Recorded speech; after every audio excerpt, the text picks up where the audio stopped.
been a big week for The Smile with the announcement of a new album coming out soon, as well as the release of a brand new song. We're going to unpack both of those things today on Indie Miners, as well as ask the question, where is Radiohead?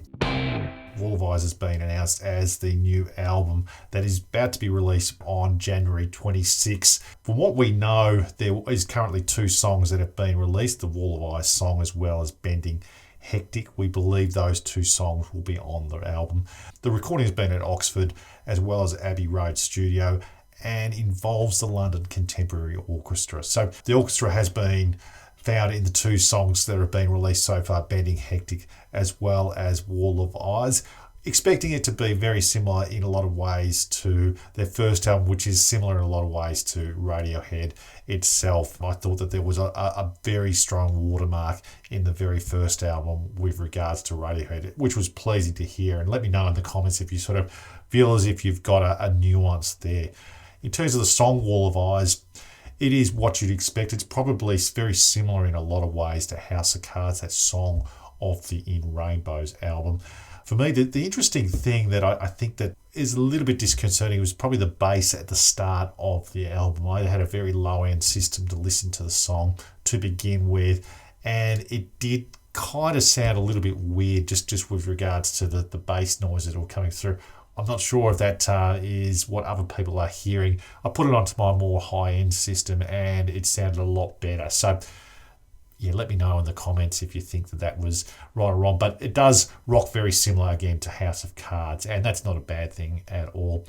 The video was produced by Paul Thomas Anderson, who has worked with Radiohead in the past. Probably a contender for video of the year, to be quite honest. It was basically done predominantly in black and white with splashes of colour. It feels like it's telling the story of a man who is being watched when alone but feeling isolated and effectively anonymous when in public. I'm not sure if that is exactly what it is about or what the director and the Smile are looking to get out of the particular video, but I'd like to know your comments to see if we got that run right.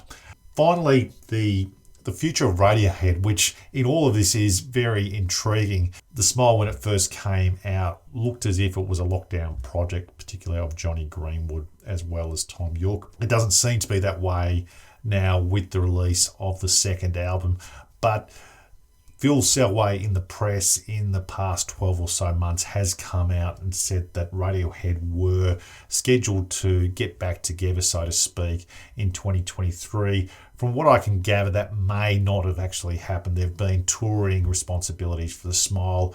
Each of the other 3 members of Radiohead, so we have Phil Selway, we have Colin Greenwood, as well as Ed O'Brien. They've either got solo projects or touring about at the moment. Colin Greenwood is actually with the Nick Cave band. Not a great window there to be able to get back together. It looks as if the earliest that they will, if at all, will be March or April 2024, and that will be after the Smile has toured in Europe. So that they've gone through a tour in North America so far this year. So that wrapped up. They've got another tour coming up. So feeling as if that there is public announcements, but my gut feel is that the Smile is potentially going to be the vehicle for York and Greenwood moving forward. So very much looking forward to the release of Wall of Eyes in January, which we'll cover in a lot more detail here on Indie Miners. That wraps up another episode of Indie Miners. Please look to subscribe to the channel, follow us on Twitter, and let us know if there's an album you would like us to look at. So until next time, bye for now, and thank you for watching.